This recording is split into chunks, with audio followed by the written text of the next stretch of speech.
Hello mga ka-busy mind. So ito ay horn strobe o alarm with flasher ito. So tutunog ito tapos mag-flashing yung ilaw dito. So ginagamit ito sa FM200 na fire alarm system, yung gas suppression. So ito ang device niya sa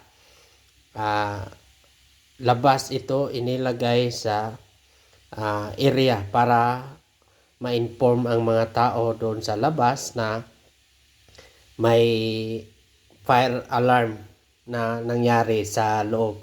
So ito ang tandaan natin kapag tutunog ito at iilaw, so ibig sabihin nag-alarm na yung fire alarm system natin.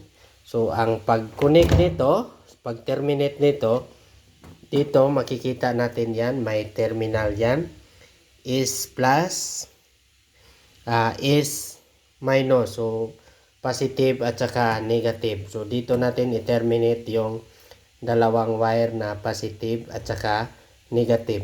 So pagkatapos nyan, itong PCB na ito, ilock lang natin dito. Yan. So yan ang position yan.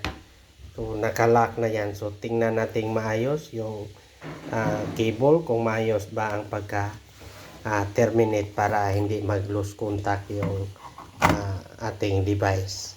Kung may idea ka rin sa FM200, paki-comment naman sa baba. Okay? Bye-bye mga ka-busy mind.